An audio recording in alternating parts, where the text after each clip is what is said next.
SpaceX Falcon 9, a more likely than not the third Block 5 supporter to leave the companyâ TMS plant. Was spotted going through New Mexico on the last leg of its outing from California to Texas. Despite the fact that the shipment is an extraordinary sign, it makes one wonder of how precisely SpaceX wants to dispatch its next 6 dispatches penciled in for July and August. Hold on for me, as this post will jump into the specifics of arranging dispatches, specifically having rocket supporters, upper stages, and fairings all prepared at a similar place and time.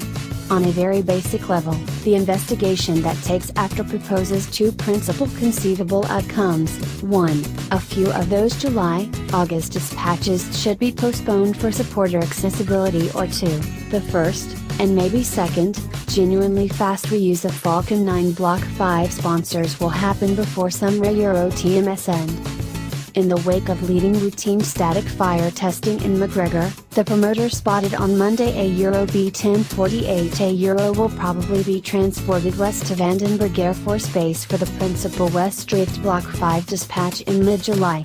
B-1047, the second Block 5 sponsor to leave SpaceX TMS Hawthorne plant, was spotted miles from Cape Canaveral, Florida, close to the finish of May, while B-1046's early May dispatch denoted the introduction of Falcon 9 Block 5 and was relied upon to experience a while of dismantling and investigation to guarantee the rocket overhaul was working as expected. In view of past examples, the fourth Block 5 Falcon 9 sponsor B-1049 ought not be required to transport from the processing plant to McGregor until late June or early July. At last, the last orbital Block 4 promoter, B-1045, will direct its second and last dispatch over the most recent couple of long stretches of June, at present not June 29.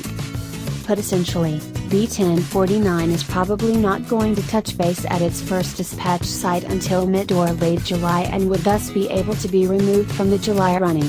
B-1045 will be, probably, consumed after dispatch, additionally removing it from the running for future dispatches. B-1048 will in all likelihood travel to Vandenberg Air Force Base, VAFB, for its first dispatch in July, adequately discounting its accessibility for other July and August dispatches. Besides, Iridium TMS CEO Matt Dush has expressed that both Iridium 7 and Iridium 8 are required to dispatch on unflown sponsors. In a general sense, this leaves two Block 5 sponsors promptly accessible for 4 inexactly planned July and August dispatches on the East Coast. Focusing on July TMS plan as it at present stands, B-1047 would be required to dispatch two high-vitality geostationary exchange circle (GTO) missions in as few as 2 weeks.